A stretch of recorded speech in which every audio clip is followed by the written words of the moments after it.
Although I married John, I've had a difficult relationship with his mother, Mary, and his son from his previous marriage, Brian. One day, through Brian, Mary invited me on a trip to Spain. Holding a faint hope that the trip might improve our relationship, I arrived on the day with some anticipation.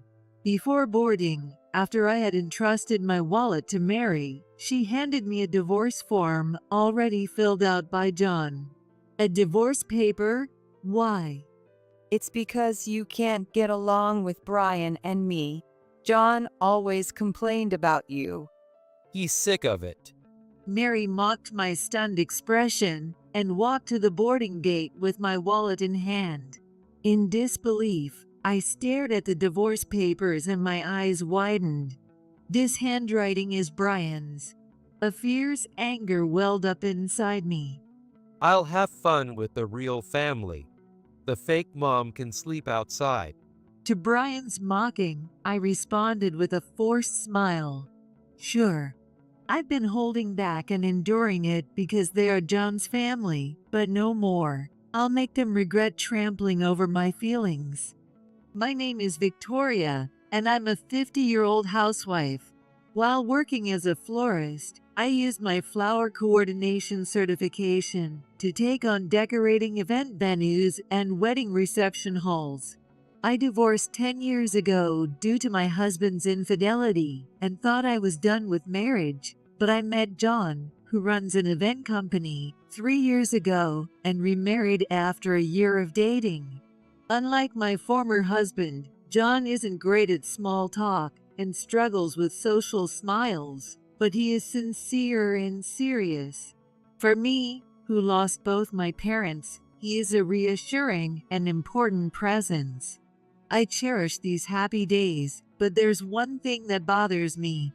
My stepson, Brian, still hasn't opened up to me. Of course, I've tried in my own way. As the person in charge of cooking, I was quick to learn about his food preferences, and I bought CDs of his favorite band to create common ground, even getting to know their songs well enough to sing them at karaoke. If a drama came up in conversation, I watched it too, and when I heard about an event with his favorite actor, I gifted him tickets. But it seems all my efforts have missed the mark. Don't try to suck up to me too. When I was told this, I was truly shocked. Suck up? I just want to get along. Then Brian grimaced deeply. I don't plan on becoming family with you. Just leave me alone. His dismissive tone pierced my heart like a knife. The tricky part is, Brian acts all nice to me when John is around.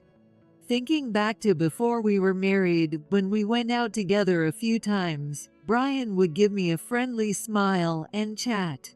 That's why I believed we could get along well after getting married. I was prepared that it would be difficult for Brian, who is already an adult, to call me mom, but he called me worse things when John wasn't around. Hey, old lady. Restock the drinks in the fridge. And hey, where are my socks? It seems he switches up the names depending on his mood. When are you going to get the hang of our family's tastes? My late mom was a much better cook. Pretending to be a mom when you can't even cook properly is just annoying. After being nagged so persistently, I couldn't take it anymore and asked him, Brian, if there are things I'm lacking, can you tell me? I'll try to improve. Then Brian twisted his lips into a sneer. Figure it out yourself. You have a brain, don't you? It's because you're so stupid that you got cheated on. And then Brian continued to taunt me as I remained silent. You're just after Dad's money, aren't you? Dad should have chosen someone younger and prettier. I don't see what he sees in you. Being criticized for my looks, I couldn't argue back. Though John was just an acquaintance from work and as charming as an actor, why he asked me out is still a mystery to me. Once, I overheard a conversation between Brian and his friend and found out that Brian had dropped out of college and was aimlessly drifting. Brian, I lent you $5,000 because you said it was for your training. What? Did I say that? You haven't told your dad that you dropped out of college, have you? You better tell him. Then Brian glared at me with disdain. Shut up. A high school grad should just keep quiet. Listen, if you spill the beans to Dad, remember what will happen. I wonder if Brian wants to discuss it himself? It's obvious that it would be better if Brian talks about it directly rather than me revealing it. After some deliberation, I decided not to tell John about Brian dropping out of college. I really wanted to discuss Brian's cold behavior towards me, but considering John works late every night, I didn't want to burden him with unnecessary worries, so I kept it to myself. After getting married, Brian teamed up with John's mother, Mary, who dislikes me. Mary, who lives just a 30-minute drive away, would drop by unexpectedly and criticize everything, saying the house wasn't clean enough or the meals were meager. One day, I came home from work and was surprised to find Mary cooking dinner in the kitchen. Glancing at the trash can, I saw the ingredients I had prepared that morning ruthlessly discarded. Mary brought the mac and cheese and soup to the table and began eating dinner facing Brian. Brian savored it with a delighted expression. Grandma's mac and cheese really is the best. Right. Mary smiled broadly. Victoria, why don't you learn to cook from Grandma? Then maybe you could make a decent meal. Brian and John, poor things, having to eat lousy food every day, but leaving the care of John and Brian to just work. You really fail as a wife. John is too kind, letting you get away with it.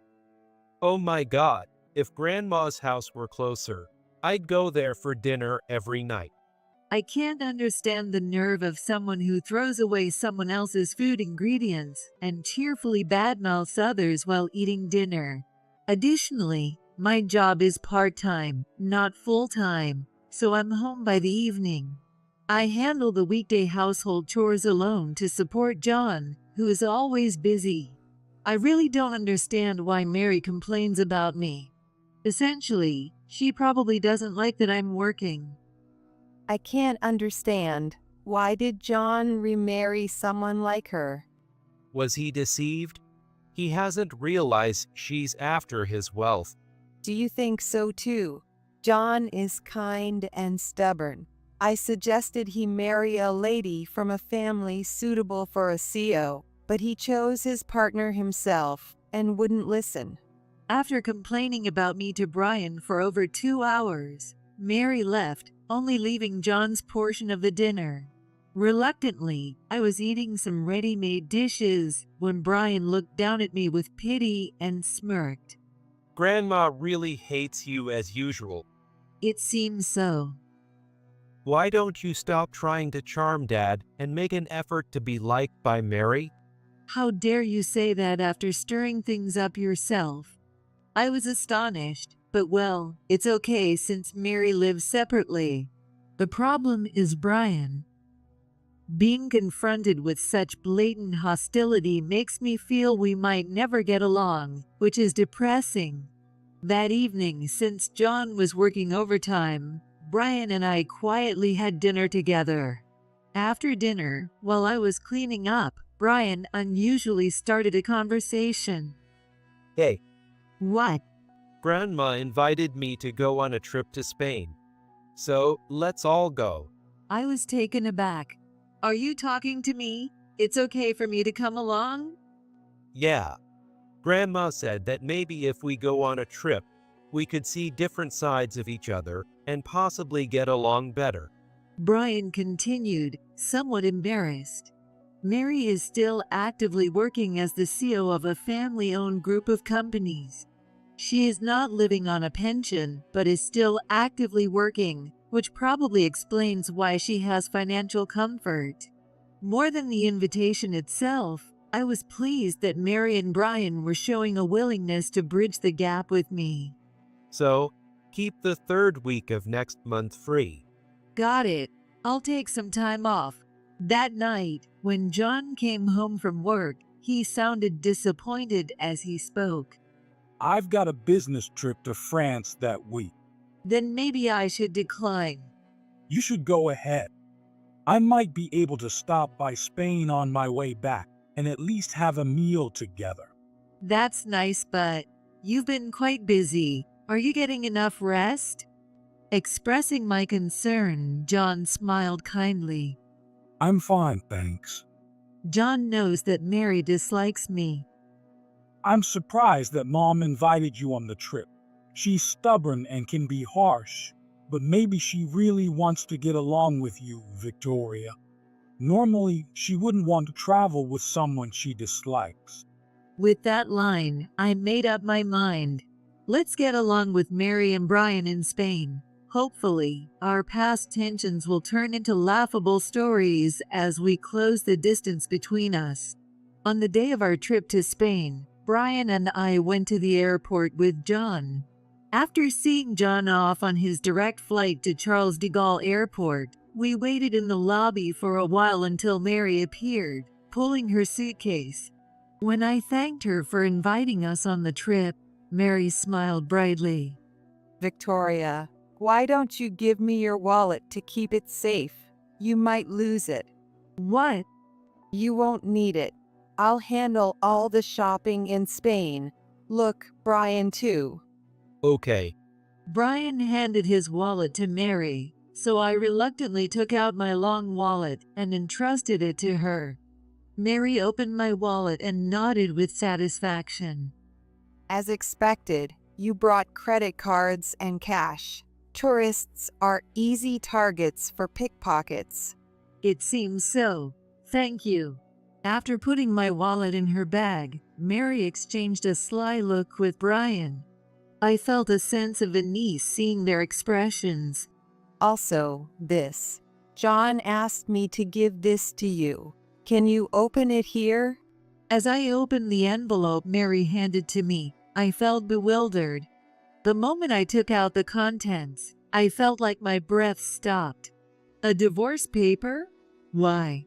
Mary's face lit up with a triumphant smile. It's because you can't get along with Brian and me. John always complained about you. I heard it too. He's sick of being around you. I felt like collapsing to my knees. So, you're no longer needed. Goodbye. Wait, my wallet. Ignoring my plea as if she couldn't hear me, Mary quickly walked away, pulling her suitcase. I can't believe it. The kind and sincere John was talking behind my back with Mary and Brian. As I stared at the filled-out divorce form, my eyes suddenly widened. This handwriting is Brian's. It resembles John's, but has its unique quirks. My feeling of devastation suddenly turned into fierce anger. I was a fool to trust these two. I was so eager to get along through this trip. Too bad, you poor thing. This might be your last chance ever for an international trip. With a snide smile, Brian blurted out. I'll have fun with the real family. The fake mom can sleep outside. To Brian's mocking, I responded with a forced smile. Sure. I glared at Brian's back until he disappeared into the crowd. I've been holding back and enduring it because they are John's family, but no more. I'll make them regret trampling over my feelings. Although left penniless at the airport, I had no intention of succumbing to Mary and Brian's harassment. I used the transit app on my cell phone to catch a train and calmly made my way home. Brian used to bike to college, and Mary only uses her phone for messages and calls, so they must have forgotten about this. Once home and my anger slightly subdued, I made a call to someone. Afterward, I sat blankly on the sofa for a while. It's unfortunate I couldn't go on the trip to Spain, but if I really want to, I can go anytime. Besides, it wouldn't have been fun with such spiteful people anyway. I comforted myself and spent the day relaxing, reading books, and watching dramas online. Thinking about it, this was the first time since getting married that I've been alone. Usually, even if John is away on business, Brian is around, and Mary makes unexpected visits, so someone is always at home. Though the trip fell through, having a week to myself without having to see Brian or Mary feels like a luxurious vacation in its own right. The next day, after finishing my chores early, I went out to watch a movie and enjoyed some shopping at the mall on my way back. In the afternoon, while I was drinking coffee and watching TV at home, my phone suddenly rang. I had a feeling it would be soon. Annoyed at picking it up right away, I ignored it for a while, but the message tones kept sounding one after another. Reluctantly answering, I was yelled at by Brian. Old lady, get to Spain now. What? Don't be ridiculous. Is that the TV? Are you at home? How can you get back if Grandma stole your wallet and cards? I have a transit app installed on my phone. It has my credit card too, so honestly, I'm not really struggling. Gosh, whatever. Just get over here. What happened? When I asked, Brian said roughly. I made reservations at a 3-star restaurant at the hotel, but they won't let us in. Really? Why is that? I asked him deliberately. That damn owner said, if Victoria isn't accompanying you, we must decline your patronage. So, you missed out on the filet mignon steak? That's too bad. The view from the 36th floor is spectacular, and the meat is tender and delicious, I said to Brian, laughing as he raged on. Brian seemed unable to contain his anger. Even when we tried going to other stores in the hotel, the clerks turned us away at the door. The hotel staff were whispering in Spanish, and it was incredibly uncomfortable. So, we ended up just going to a supermarket outside and had juice and snacks for dinner. There's a supermarket outside the hotel, right? You know it well.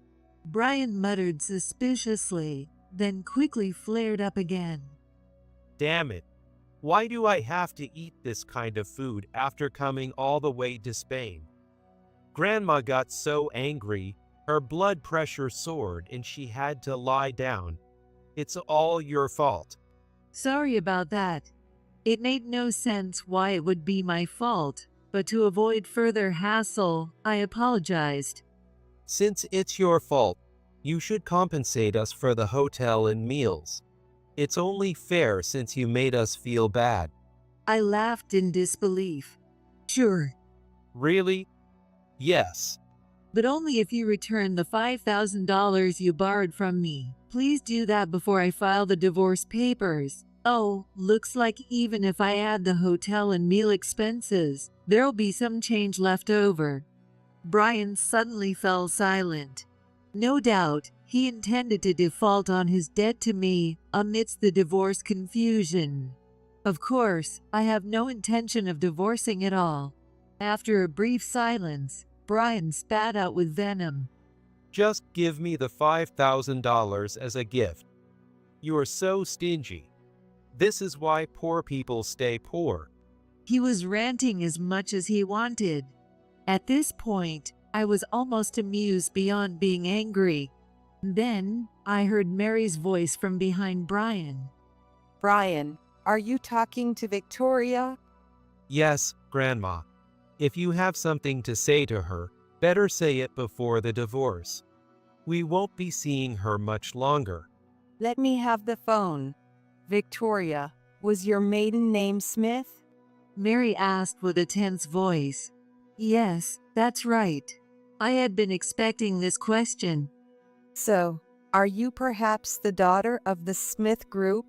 Yes, my brother took over, so it's strange to call me the daughter now. There was a shriek from the other end of the line. It seemed like Mary almost fainted, and I could hear Brian panicking. Grandma, what's wrong? If you're feeling ill, you should rest. No, I'm fine. So that's why we got reservations at the popular restaurant so easily. Mary muttered in shock. The Smith Group, that's the chain known for catering to celebrities, right? It's very popular even overseas. After a pause, Brian yelled. What? Victoria is a Smith Group's daughter. Seems so. What? I didn't know that. Were you hiding it? What a nasty character. I responded coolly to Brian's rants. That's strange. I mentioned it during the pre-marriage introduction. John definitely knows. Really, did you? I've been so forgetful lately. They probably never paid proper attention to what I said. I added, my father was the president of Smith before he passed away. I inherited his estate, so I have never been in need of money. I didn't marry John for his money. Oh, really? Then why do you even work at a flower shop? You could live on John's earnings alone. A wife should quit her jobs and devote herself to her husband and children. That's right. Well, then I'll take the $5,000 after all. I should have asked for more money from someone rich like you. I missed a chance. Despite being shocked to learn about my background, Mary and Brian quickly recovered and reverted to their usual tones, showering me with snide remarks. I will be asking for the money I lent to Brian back. That's a separate matter, right? You haven't filed the divorce papers, have you? Well, not yet. Then, invest $1 million in our company. I was speechless. What? A wife should be able to do that much. It's pocket change for you. I can't do that. Even if I had the money, I wouldn't give it. Mary, whining to get her way, then snapped at me harshly when I firmly refused. What a stingy woman. Don't you want to be useful at all? Poor John. It's sad he married someone like you. Mary began to rant nonsensically. Fine. When John arrives in Spain tonight, I'll fill his ears with all sorts of bad things about you. It would be good for you to be despised and hated by kind John and get a divorce. I'll make up some stories too. If I say you bullied me, Simple Dad will probably believe it. Brian added gleefully to Mary. If you won't give us the money, we don't need a presumptuous wife like you. I'll tell John you wrote the divorce papers yourself. A serious guy like him gets scary when he's mad. I'm looking forward to tonight. No need to wait until tonight. I've been listening right here. John then spoke over the phone, and the two were silenced. What, John? Weren't you supposed to join us after your business trip? Why are you back in the US? You said you were working until yesterday and would arrive in Spain tonight. In response to Mary and Brian's panic, John answered, I was surprised when Victoria sent me the image of the divorce papers, so I called back immediately. I was skeptical after hearing about it, so I hurried to finish my work and flew back to listen to the conversation between Victoria, Mom, and Brian. What? Dad, you're misunderstanding something. Grandma and I were the ones being mistreated by Victoria. John dismissed Brian's calmer tone outright. It's too late for excuses. I've been listening to the conversation on speaker the whole time. Who's really the terrible one here? Gosh, it's Victoria's fault for provoking us. What? We even prepared the divorce papers out of kindness. Wait, by the way, you two are returning tomorrow, right? I've informed the police. Police? Why? We haven't done anything wrong. The divorce papers, Brian, you filled out John's section, right? That's forgery of a sealed private document. You'll be arrested for that.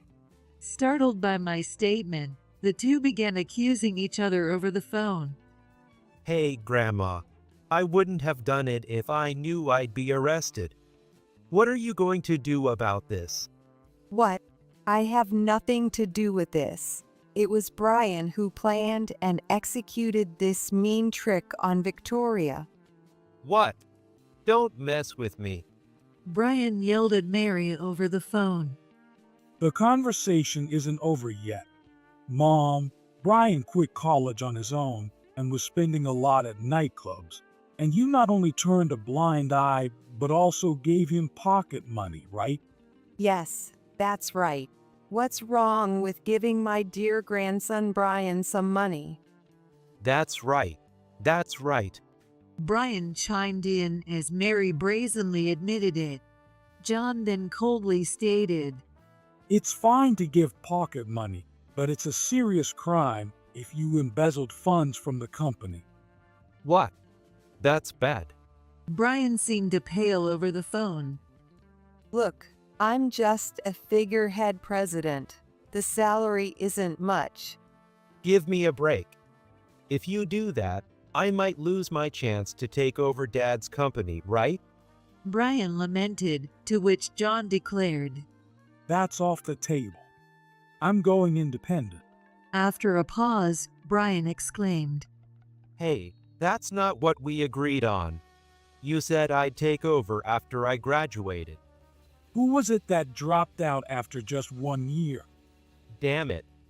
All right, I'll enroll in another school and really study this time. So keep your promise and let me take over the business. Do you really think I'd entrust my company to someone who spews abuse at Victoria? Looking at John's profile filled with anger, I felt a warmth in my chest. John was the only one on my side. It felt like all the days I endured their verbal abuse were finally being rewarded. I'm going to start a new company and cut ties with you too. Mary's scream could be heard over the phone. Seizing the phone from Brian, Mary ranted quickly. John, you're joking, right? Are you really going to value Victoria over your own mother and son?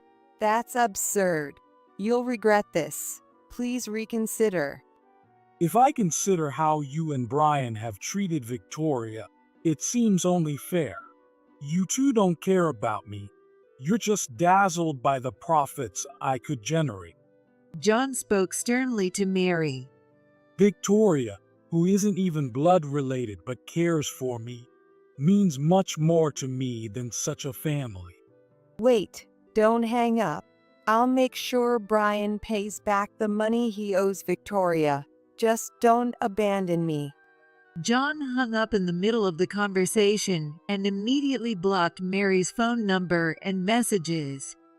Victoria, ignore any messages from those two. Well, yeah. Are we really cutting ties? As I asked anxiously, John affirmed with conviction. It's okay. Like I told Mom earlier, I have no intention of getting along with Brian or her after how they've treated you. I'm sorry for making you endure all this. I was too wrapped up in work, making it hard for you to talk to me, right? No, it's okay. From now on, I'll support you even in the parts Mary and Brian were supposed to. Then, John smiled gently at me.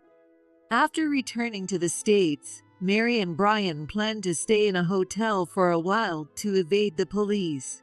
However, John informed the police about their favorite hotel, and they were quickly arrested.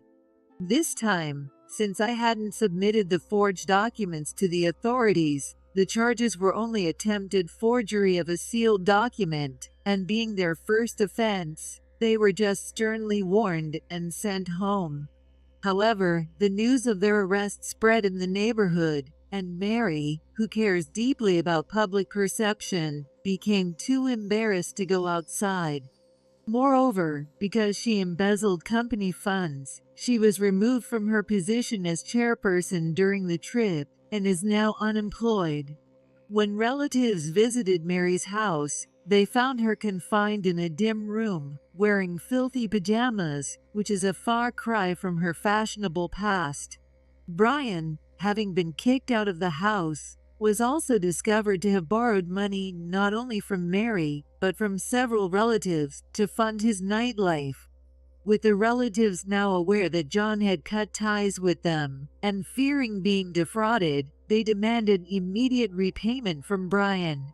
To prevent him from escaping, one relative allowed him to live at their house and made him work doing odd jobs at their business. They withhold his salary to ensure his debts are paid, as he would likely spend it otherwise. Now unable to visit his favorite nightclubs and under constant surveillance by his relatives, Brian is in a prickly situation. At work, he is bossed around by employees younger than him. Meanwhile, John, as he declared, started his own company with a few trusted colleagues. I continue to work at the flower shop and occasionally use my flower arrangement skills for decorating venues. At one point, my reputation for good taste led to being invited to decorate venues for John's business partners. It makes me incredibly happy to think that my work contributes to enhancing the image of John's company. Going forward, I look forward to supporting John and continuing my work with pride, side by side.